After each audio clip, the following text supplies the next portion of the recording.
welcome to my YouTube channel with a new video in which we'll be continuing the chapter of poverty which we have started yesterday. I know there is some disturbance which cannot be stopped.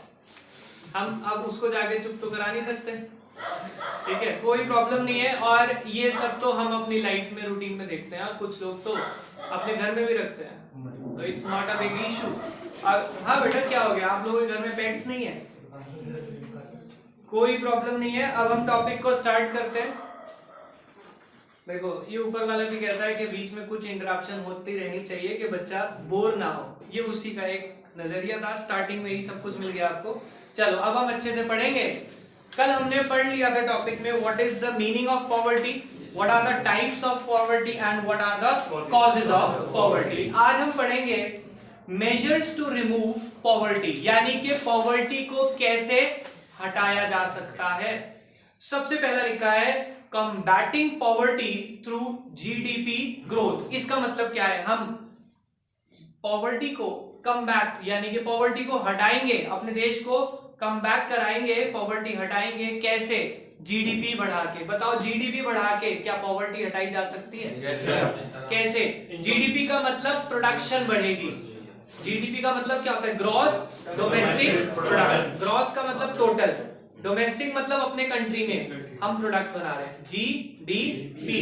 तो जब gross domestic यानी total production बढ़ेगी हमारे देश में goods की, तो लोगों को एम्प्लॉयमेंट अपॉर्चुनिटी मिलेगी। एम्प्लॉयमेंट अपॉर्चुनिटी मिलने का मतलब पॉवर्टी ऑटोमेटिकली खत्म हो जाएगी। तो पढ़ते हैं एक बार क्या लिखा है नोट्स में। और मैंने कल बता दिया था वीडियो में कि जिस बच्चे को नोट्स चाहिए हो, आपको डिस्क्रिप्शन में मेरा नंबर मिल जाएगा, यू कैन व्हाट्सएप मी और नोट्स। पढ़ते हैं क्या लिखा है। GDP growth is an ultimate solution to the problem of poverty. कह रहे पॉवर्टी का अल्टीमेट सॉल्यूशन है जीडीपी ग्रो करा ले। As soon as GDP growth rate accelerates, accelerates का मतलब बढ़ता है। जैसे ही जीडीपी का ग्रोथ रेट बढ़ता है, new opportunities of employment will be generated. With greater employment opportunity poverty will start declining. जैसे ही पॉवर्टी वो जीडीपी बढ़ती है, अपॉर्चुनिटी जनरेट होती है एम्प्लॉयमेंट की, और पॉवर्टी खुद ही डिक्लाइन हो जाती है। क्लियर हो गई बात? Number 2, combating poverty through fiscal measures. बेटा, फिस्कल मेजर्स हमने पहले भी पढ़े हैं पिछले चैप्टर्स में। एक बार मुझे कोई बताएगा कि फिस्कल मेजर में क्या क्या आता है? फिस्कल डेफिसिट पढ़ा था आपने, वहां पे था कि फिस्कल मेजर में आते हैं गवर्नमेंट के सारे टैक्सेस और सब्सिडीज। गवर्नमेंट जो पैसा जहां जहां से कमाती है और जहां जहां खर्च करती है, वो सब आती है गवर्नमेंट के फिस्कल डेफिसिट में। फिस्कल डेफिसिट में पुरानी बोरोइंग्स नहीं आती, तो हमने फिस्कल डेफिसिट वहां पढ़ा था। It refers to excess of expenditure over receipt excluding borrowing. याद आया? हमने मैक्रो इकोनॉमिक्स में पढ़ा है ये टॉपिक। कोई बात नहीं, इसको दोबारा से पढ़ेंगे। मैं इसीलिए कह रहा था कि रिवीजन इज मस्ट। आप भूल जाते हैं बातों को, तो यहां पे याद रखें कि गवर्नमेंट जब फिस्कल डेफिसिट, जो फिस्कल मेजर्स है, उस पे कंट्रोल लगाती है, तो उसके थ्रू पॉवर्टी कंट्रोल कर सकती है। कैसे? ध्यान से समझना। फिस्कल पॉलिसी में, फिस्कल मेजर में दो चीज आती हैं। क्या आते हैं? एक टैक्सेस और एक सब्सिडी। दोनों अपोजिट है ना। टैक्सेस से प्रोडक्ट की कॉस्ट बढ़ जाती है और सब्सिडी से कॉस्ट कम हो जाती है। तो गवर्नमेंट अगर पॉवर्टी हटाना चाहती है फिस्कल मेजर से, तो वो क्या करेगी? जो प्रोडक्ट रिच कंज्यूम कर रहे हैं उस पे टैक्सेस बढ़ा देगी, और जो पुअर फैमिली कंज्यूम कर रहे हैं उस पे सब्सिडी देके उसको सस्ता कर देंगे।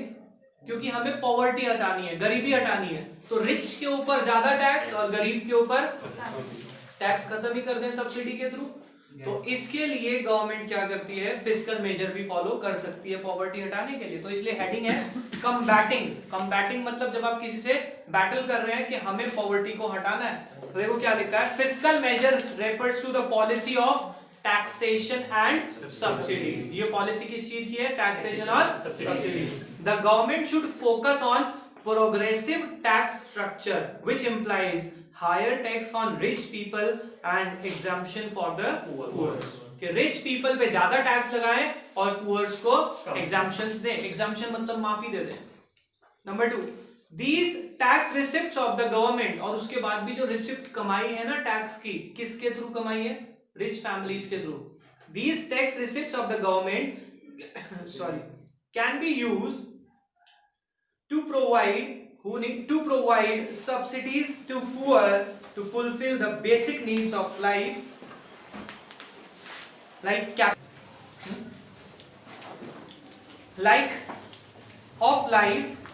capital grants should be offered to the poor for construction of their houses। तो गवर्नमेंट क्या कर सकती है बेटा, इस लाइन का मतलब क्या है?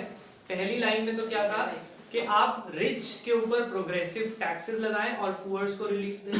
दूसरी लाइन में लिखा है कि जो गवर्नमेंट ने टैक्सेस के थ्रू कलेक्ट किया ना, उस टैक्स को पुअर की बेसिक नीड्स को फुलफिल करने में खर्च कर सकते हैं। बेसिक नीड में सबसे पहली जरूरत होती है घर। रोटी तो दे ही रहे हैं राशन के थ्रू, घर की जरूरत कैसे पूरी कर सकते हैं? उनको कैपिटल ग्रांट्स देके। कैपिटल ग्रांट्स मतलब घर बनाने के लिए पैसा देती है गवर्नमेंट, लोन देती है, और वो ऐसा लोन होता है जो उनको रीपेमेंट भी नहीं करनी पड़ती। आप आगे पढ़ेंगे हमारी गवर्नमेंट सच में ऐसी योजनाएं चलाती है जिससे गरीब फैमिलीज, पुअर फैमिलीज को एक्चुअल में पेमेंट मिलती है फॉर कंस्ट्रक्टिंग देयर हाउस।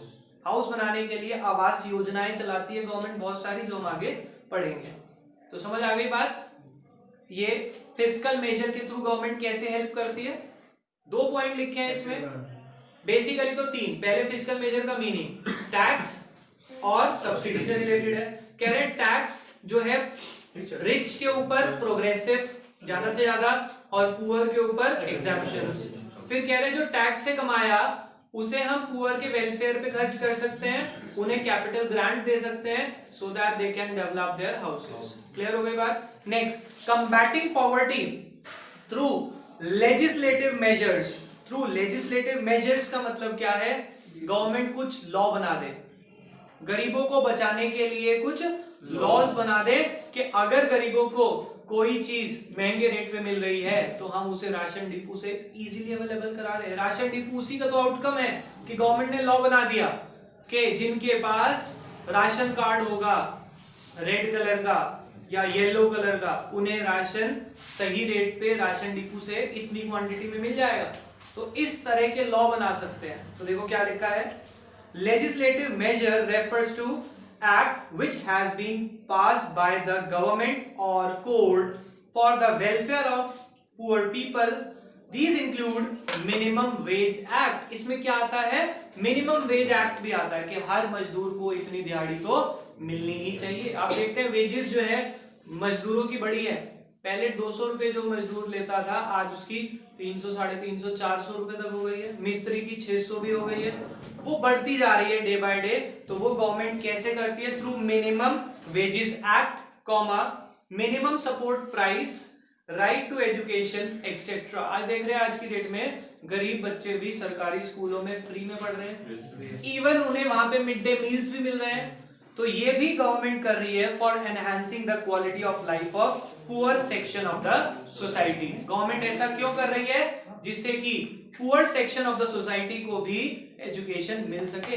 क्योंकि हमने पढ़ा था बेसिक रिक्वायरमेंट में एजुकेशन भी आ चुकी है, तो वो वाली पॉवर्टी हटाने के लिए हमने कौन से मेजर लगाए? Legislative measures. तो हमने 3 मेजर्स कर लिए अब तक। कंबैटिंग पॉवर्टी थ्रू सबसे पहला कौन सा पढ़ा? नहीं, जीडीपी ग्रोथ थ्रू, दूसरा फिस्कल मेजर और तीसरा legislative measures. Point number 4, combating poverty through population control. कह रहे पॉवर्टी को कंट्रोल करने के लिए गवर्नमेंट को पॉपुलेशन पे भी कंट्रोल लगाना पड़ेगा। अगर इसी स्पीड से पॉपुलेशन बढ़ती रही तो प्रॉब्लम होने वाली है कि गरीबी भी उसी रेट से बढ़ती रहेगी। क्यों? अब देखो, हमने कहा था कि पॉवर्टी का सबसे बड़ा कारण है अनएम्प्लॉयमेंट। हमारी गवर्नमेंट ने पिछले साल की गरीबी को देखते हुए इस साल 5 लाख जॉब अपॉर्चुनिटीज निकाली, वैकेंसी निकाली 5 लाख लोगों के लिए अलग अलग सेक्टर में। पॉपुलेशन बढ़ गई 7 लाख से। क्या कोई फायदा होने वाला है गवर्नमेंट की पॉलिसी का? नहीं, क्योंकि हम 5 लाख लोगों को जॉब देके गरीबी हटाना चाह रहे हैं, उधर से 7 लाख पैदा हो गए।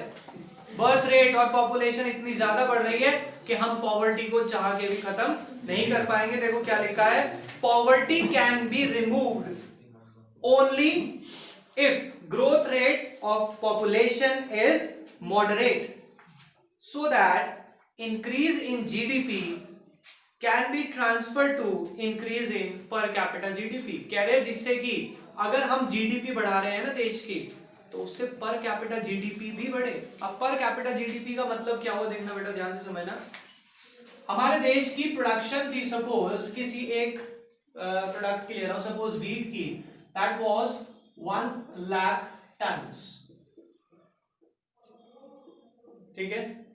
And the population of our country is suppose population अगर हम मान लें कितनी है, सपोज 100 crores। मैं एक वो फिगर ले रहा हूँ, राउंड फिगर, इजी हो जाए कैलकुलेशन। 1 लाख डिवाइडेड बाय 100, तो पर करोड़, 1 करोड़ लोगों को कितने मिलेगा, 1000 टन्स, 1000 टन्स पर करोड़। 1 करोड़ लोगों को 10,000 टन मिलेगा। ये तो मैंने क्या कहा, टोटल प्रोडक्शन और टोटल पॉपुलेशन। तो अगर मैं पर पर्सन निकालूं, पर पर्सन, तो 1 करोड़ डिवाइडेड बाय 1000 टन होगा। ये तो है पर पर्सन और ये क्या है, टोटल। कह रहे मैं अगर जीडीपी बढ़ाऊं और प्रोडक्शन बढ़ा के ले जाऊं 1 लाख से मान लो 2 लाख, कितनी ले आए हम, जीडीपी बढ़ा ली हमने, डबल कर ली, 2 लाख टन्स कर ली, ठीक है। और पॉपुलेशन हो गई 250 करोड़। अब बताओ इससे क्या पर पर्सन अवेलेबिलिटी बढ़ेगी या कम हो जाएगी? तो वो यही समझाना चाह रहे हैं कि जीडीपी की ग्रोथ का तभी फायदा है अगर पर हेड अवेलेबिलिटी बढ़े तो। पर हेड अवेलेबिलिटी अगर घट रही है तो उस जीडीपी ग्रोथ का कोई फायदा नहीं होगा, क्योंकि पॉपुलेशन का रेट ऑफ ग्रोथ बहुत हाई है। तो यही लिखा है, पढ़ते हैं दोबारा से। Poverty can be removed only if growth rate of population is moderate so that increase in GDP can be transfer into increase in per capita GDP, जिससे कि जो टोटल जीडीपी में बढ़ रहा है वो पर पर्सन अवेलेबिलिटी में भी इंक्रीज होए, तब तो फायदा है। आगे चलते हैं। Due to control of population there would be reduction in the size of labour force. कह रहे हैं अगर आप पॉपुलेशन कंट्रोल करेंगे तो इससे लेबर फोर्स में भी कंट्रोल होगा, तो पॉवर्टी ऑटोमेटिकली कंट्रोल हो जाएगी। क्लियर हो गई बात? तो ये तो थे कि हम पॉवर्टी को कैसे कंट्रोल करती है हमारी गवर्नमेंट, कर सकती है। अब अदर मेजर्स में क्या आता है, बच्चा हर बार कंफ्यूज करता है, सर अदर मेजर्स मतलब? अदर मेजर्स का जो नीचे अगला टॉपिक है, ये हम कहीं ना कहीं गवर्नमेंट को कह सकते हैं कि पॉवर्टी हटाने के लिए आप ये भी कर सकते हैं। ये तो गवर्नमेंट कर ही रही है, बेसिकली ये सजेशंस है, और जो ऊपर हमने पढ़े वो गवर्नमेंट ऑलरेडी स्टेप्स ले रही है। वो जीडीपी बढ़ाने की कोशिश करते हैं, फिस्कल मेजर्स से कंट्रोल करते हैं, लेजिस्लेटिव मेजर्स और अभी पॉपुलेशन कंट्रोल। आप सब समझते हैं हमारी गवर्नमेंट रिसेंटली इस पे बहुत फोकस कर रही है कि 2 चाइल्ड पॉलिसी लगाई जाए, जिसके अब वो कहते हैं बच्चे कि सर जिनके पहले ही हैं, पहले की बात नहीं, वो करंट और फ्यूचर की बात कर रहे हैं। जो पुराने जिसके जितने भी हैं वो सबको वही बेनिफिट मिलने वाले हैं, बट इन फ्यूचर अगर 2 चाइल्ड पॉलिसी से ज्यादा अडॉप्ट होते हैं तो आपको कोई भी रिलीफ गवर्नमेंट जॉब में नहीं मिलने वाला। कुछ इस तरह की पॉलिसी सुनने में आती है, तो वो इसीलिए कर रहे हैं क्योंकि we want poverty to be eradicated from our country. अपने देश से पॉवर्टी हटाने के लिए दिया जा रहा है। क्लियर? आगे चलते हैं हम। क्या अदर मेजर्स हम ले सकते हैं पॉवर्टी हटाने के लिए? Number 1, development of agriculture. अपने देश का अगर एग्रीकल्चर डेवलप हो गया तो क्या गरीबी हट जाएगी? काफी हद तक हट सकती है, क्योंकि हमारे देश की मैक्सिमम पॉपुलेशन किसके ऊपर डिपेंड है? एग्रीकल्चर। और अगर एग्रीकल्चर को प्रमोट किया जाए तो देखो 2 फायदे, एक तो जॉब एम्प्लॉयमेंट अपॉर्चुनिटी बढ़ेगी, दूसरा प्रोडक्शन बढ़ेगी। प्रोडक्शन बढ़ने का मतलब लोगों को फूड अवेलेबल होगा, जीडीपी बढ़ेगी, और जीडीपी बढ़ने का मतलब लोगों को खाना मिल जाएगा, जिससे गरीबी कहीं ना कहीं हम हटा सकते हैं। तो देखो क्या लिखा है, for improving the poverty removing the poverty और enhancing the quality of developed agriculture should be mechanised, मतलब उसमें मशीनें लगाएं आप ज्यादा से ज्यादा, and modernise with better seeds, अच्छी सीड्स का यूज करें, better irrigation facility, use of fertilisers, compost etcetera, अच्छे फर्टिलाइजर्स और कंपोस्ट और मैन्योर समझते हैं, खाद अच्छी से अच्छी डालें जिससे कि प्रोडक्ट क्वालिटी भी इंप्रूव हो।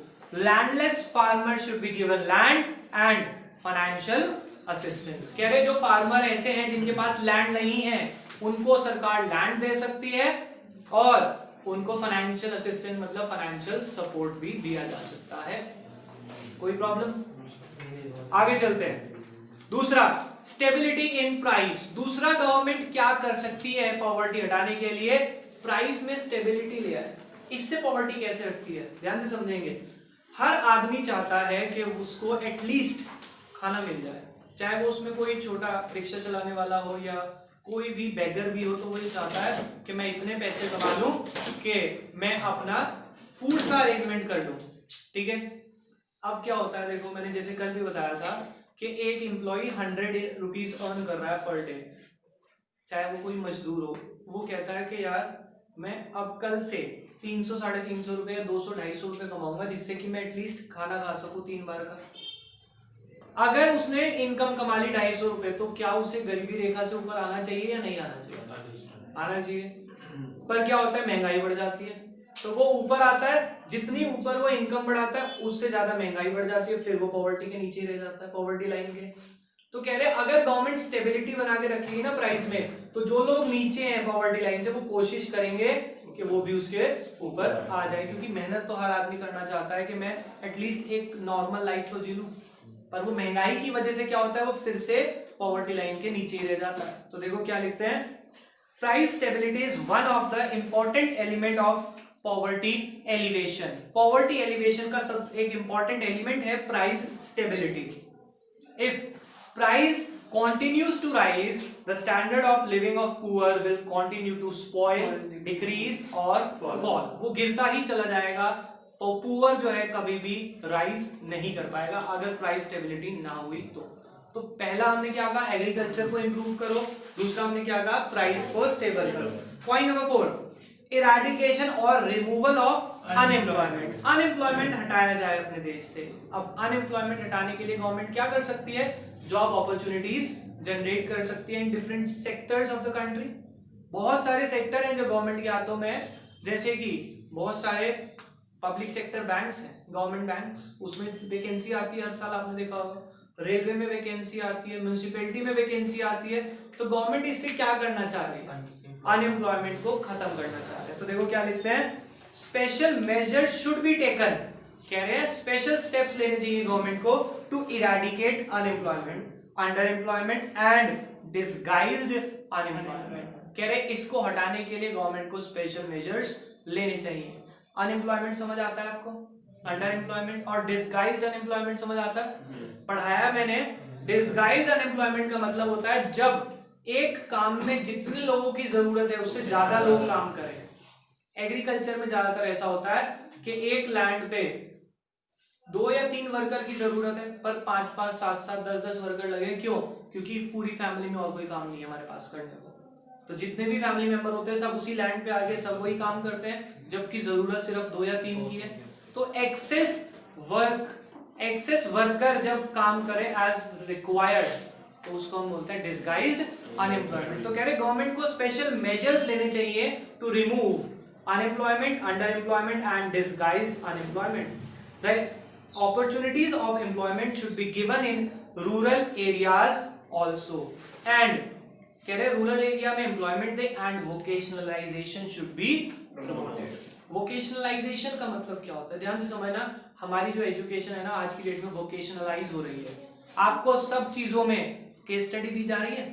This is what vocationalisation. Practical aspect समझाया जाए, ये नहीं कि थियोरेटिकल नॉलेज रख रहे हैं और प्रैक्टिकली आपको कुछ भी नहीं आता।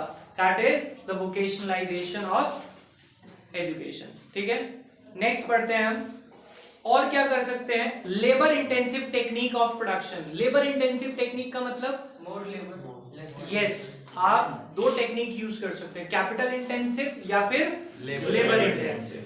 कैपिटल इंटेंसिव टेक्निक कौन सी होती है, जिसमें मशीनें ज्यादा लेबर कम, और कैपिटल लेबर इंटेंसिव कौन सी होती है, जिसमें लेबर ज्यादा और मशीन कम। तो हम ये चाहते हैं, हम गवर्नमेंट को कहते हैं कि आपको इंडिया में कौन सी टेक्निक ऑफ प्रोडक्शन यूज करनी चाहिए, लेबर इंटेंसिव, जिससे कि एम्प्लॉयमेंट अपॉर्चुनिटी ज्यादा से ज्यादा जनरेट हो। आप इस चीज को एग्री करते हैं? Yes sir. सब बच्चे कि पॉवर्टी हटाने के लिए लेबर इंटेंसिव टेक्निक यूज करनी चाहिए? नो, मैं नहीं एग्री करता। क्यों? कहीं ना कहीं बाद में हम ही कहने वाले यार हैंडमेड प्रोडक्ट हमें नहीं चाहिए, मशीन वाले चाहिए। तो फिर इसका मतलब कैपिटल इंटेंसिव भी आप ही प्रमोट कर रहे हैं। तो बेटा कहीं ना कहीं प्रॉब्लम दोनों चीजों में। आगे बढ़ते हैं, पॉइंट लेबर इंटेंसिव में इंडिया शुड अडॉप्ट, हम सजेशन दे रहे हैं, India should adopt labor intensive technique of production for raising the level of employment and reducing the level of poverty. Next, point number 5, provisions for minimum needs of the poor, यानी कि हमें ऐसे rules बनाने चाहिए कि गरीब आदमी की मिनिमम नीड्स, जरूरतें पूरी हो जाए। आगे देखो क्या लिखा है, the government should take appropriate measure to meet the minimum needs of the poor such as drinking water, primary education, health centre etcetera. बताओ गवर्नमेंट ये सब कर रही है नहीं कर रही है? कर रही है, बट कहीं ना कहीं हमें पता है करप्शन की वजह से प्रॉब्लम आ रही है, बट गवर्नमेंट करती तो है। ड्रिंकिंग वाटर के लिए गवर्नमेंट कहीं ना कहीं आप देखते हैं वो वाटर की वो जो है टैंक्स घूमते रहते हैं। प्राइमरी एजुकेशन आप सरकारी स्कूलों में देखते हैं फ्री है। हेल्थ सेंटर यानी सरकारी हॉस्पिटल्स भी खुल चुके हैं, but still there are some loopholes, उसको दूर करने की जरूरत है। Point number 6, special focus on backward areas. Backward areas पे गवर्नमेंट को फोकस करना चाहिए गरीबी हटाने के लिए। और बैकवर्ड एरिया में अपना यूपी आ गया, पढ़ते हैं देखो क्या लिखा है, हम कितने फेमस हैं। Government should offer special concession and facility to extremely backward and poor regions like UP, Bihar, etc. to encourage private investment.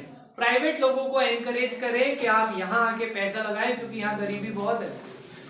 ठीक है, next, opportunities of self employment. बेटा क्या हुआ, आवाज क्यों आ रही है? अपॉर्चुनिटीज ऑफ सेल्फ एम्प्लॉयमेंट का मतलब क्या है, गवर्नमेंट को ऐसी अपॉर्चुनिटीज देनी चाहिए लोगों को कि वो अपना सेल्फ एम्प्लॉयमेंट जनरेट कर सके। आपको पता है रिसेंटली अभी जो गवर्नमेंट ने जब लॉकडाउन से पहले एक स्कीम लॉन्च करी थी इंडिया में कि जिन लोगों को पैसों की जरूरत है और वो नया बिजनेस शुरू करना चाहते हैं तो गवर्नमेंट उनको इंटरेस्ट फ्री लोन प्रोवाइड कर रही थी। बहुत, बट आपके पास कुछ ना कुछ फाइनेंशियल सपोर्ट होना चाहिए। लाइक आपके पास बिजनेस नॉलेज होनी चाहिए या आपका एग्जिस्टिंग बिजनेस होना चाहिए। कुछ अगर ऐसा है तो गवर्नमेंट आपको इंटरेस्ट फ्री लोन दे रही थी। वो क्यों? क्योंकि गवर्नमेंट चाहती थी कि हर इंसान अपने लिए कुछ रोजगार ढूंढ सके। और अगर आपके पास ऐसा कोई बैकग्राउंड नहीं है तब भी गवर्नमेंट पर्सनल लोन देती है 30 से 50 हजार रुपए तक का, जिससे कि आप अपने यहाँ पे लाइक अगर बैकवर्ड एरिया में आप रह रहे हैं तो उनके लिए वो सीविंग मशीन टाइप कुछ अरेंजमेंट करा देते हैं, आप कढ़ाई बुनाई सिलाई घर पे ही कर लें। कुछ इस तरह के काम के लिए गवर्नमेंट आपको अपॉर्चुनिटी देती है। तो देखो क्या लिखा है, opportunities of self employment should be further explore, और मिलनी चाहिए। More and more industrial training institute should provide industrial and practical education. वो क्या प्रोवाइड करें आपको? इंडस्ट्रियल और प्रैक्टिकल एजुकेशन के इंस्टीट्यूट प्रोवाइड करें जहां पे आपको ये काम सीखने को मिल सके। गवर्नमेंट एक्चुअल में ऐसे ट्रेनिंग सेंटर बनाती है गांव में। शायद जो बच्चा गांव से लिंक्ड है उन्होंने देखा होगा कि हमारी गवर्नमेंट कुछ योजनाएं चलाती हैं गांव के एरिया में जहां पे वो ट्रेनिंग इंस्टीट्यूट्स कंडक्ट करते हैं। लाइक बेटा शायद किसी बच्चे ने देखा, मैं उसके श्योर नहीं हूं, वहां पे PMGY प्रधानमंत्री आवास योजना, प्रधानमंत्री रोजगार योजना, स्वरोजगार योजना भी है। तो उसमें वो आपको ऐसी ट्रेनिंग्स देते हैं जिससे कि आप काम सीख के कोई ना कोई अपना काम शुरू कर पाए। उसमें कंप्यूटर सेंटर भी होते हैं, उसमें कढ़ाई बुनाई के कोर्सेज भी होते हैं, मार्केटिंग के कोर्सेज भी होते हैं। वो सब इंस्टीट्यूट बच्चों को फ्री में पढ़ाते हैं और उनको फंडिंग कहाँ से आती है? गवर्नमेंट से। Next, effective PDS, public distribution system. ये क्या होता है पब्लिक डिस्ट्रीब्यूशन सिस्टम? जो गुड्स, फूड्स गवर्नमेंट डिस्ट्रीब्यूट कर रही है, गवर्नमेंट चाहती है कि जो पब्लिक डिस्ट्रीब्यूशन सिस्टम यानी कि राशन शॉप्स है ना, ये इफेक्टिव हो सके। इफेक्टिव मतलब ये प्रोडक्ट जो हम जहां तक पहुंचाना चाहते हैं, खासकर पुअर सेक्शन तक पहुंचाना चाहते हैं ना, ये वहां तक पहुंच जाए। बेटा हमारे यहाँ पे जो इंडिया में राशन डिपो बने हैं, इसका मेन मकसद क्या है? कि फूड हर गरीब फैमिली तक पहुंच सके। तो डिस्ट्रीब्यूशन कैसा हो? इफेक्टिव हो, बीच में कोई करप्शन ना हो। पर यहाँ पे उल्टा हो रहा है। तो इसीलिए गवर्नमेंट चाहती है कि पीडीएस सिस्टम यानी पब्लिक डिस्ट्रीब्यूशन सिस्टम इफेक्टिव हो सके। पढ़ते हैं क्या लिखा है। The government should provide food grains to BPL population through an effective system of PDS under direct control and supervision of government. कह रहे हमारे डायरेक्ट कंट्रोल में ये खाना इफेक्टिवली हर एक तक पहुंच सके। समझ आ गई बात? सारे मेजर्स समझ आए आपको? किसी में कोई डाउट तो नहीं है? अब मैं आपको बताता हूं कि आप पहले कैसे याद करते हैं। आप एक बार सुन ले, उसके बाद हम याद करेंगे। कैसे याद कर सकते हैं हम इसको आपको समझाया हुआ है। सारी की सारी हेडिंग को एक साथ लिखेंगे और उसके बाद उसकी कोई ना कोई मेमोरी टेक्निक बना के हेडिंग मुझे याद कैसे करनी है वो याद हो जाती है। अदरवाइज ये तो ऐसा टॉपिक है, हम पॉवर्टी हटाने के सजेशन दे रहे हैं। आप हेडिंग को 2 बार पढ़ेंगे, आपको वैसे ही याद है। ठीक है, एक बार नेक्स्ट टॉपिक की फर्स्ट हेडिंग करते हैं। पॉवर्टी एलिवेशन प्रोग्राम्स ऑब्लिक या ब्रैकेट में लिखा है measures adopted by the government to remove poverty and. मैं आपको कह रहा था ना, गवर्नमेंट बहुत सारी योजनाएं बनाती है पॉवर्टी हटाने के लिए या एम्प्लॉयमेंट जनरेट करने के लिए। तो पहली क्या है? SGSY स्वर्ण जयंती ग्राम स्वरोजगार योजना। नाम है स्वर्ण जयंती। स्वर्ण जयंती यानी कि गोल्डन जुबली। 50 साल हुए थे जब सरकार को, तब बनाई होगी ये योजना। स्वर्ण जयंती, ग्राम यानी गांव, स्व यानी कि सेल्फ, रोजगार यानी कि एम्प्लॉयमेंट योजना। तो नाम ही समझ आ रहा है। स्वर्ण जयंती स्व, स्वर्ण जयंती ग्राम यानी गांव, स्वर्ण जयंती ग्राम स्व सेल्फ, रोजगार, रोजगार मतलब एम्प्लॉयमेंट, सेल्फ एम्प्लॉयमेंट की योजना होगी ये। नाम समझ आया? तो पढ़ो, देखो क्या लिखा है। To remove the poverty from the rural area, SGSY was launched in the village in April 1999। 1999 में हमने लॉन्च करी थी। इंडिया आजाद हुआ था 49 में। 50 साल कब होते हैं? 99 में। तो तभी तो स्वर्ण जयंती है ये। समझ आई बात? 1 अप्रैल 1999 में लॉन्च हुई थी। Under this programme large number of small enterprises were established in rural areas. Rural areas में बहुत सारी छोटी छोटी एंटरप्राइज बनाई गई। These small enterprise were organized as individual enterprise। उन्हें इंडिविजुअल ओनर बनाया गया as well as on collective basis। या फिर उन्हें क्या कहा कि अकेले अकेले मिलके काम कर लो। अकेले नहीं कर सकते तो आप अपना एक ग्रुप बना ले on a collective basis as self help group। एक दूसरे की मदद करके ग्रुप बनाए और बिजनेस शुरू कर सकते हैं। तो इस योजना में पता लगा क्या करा। पहली बात कब लॉन्च हुई थी? अप्रैल 1999 में। स्मॉल एंटरप्रेन्योर्स को हेल्प करने के लिए इसमें वो इंडिविजुअली वर्क भी कर सकते हैं और collectively as a self help group भी वर्क कर सकते हैं। तो ये कुछ योजनाएं हैं जो आपको आज घर से रीड करके आनी है।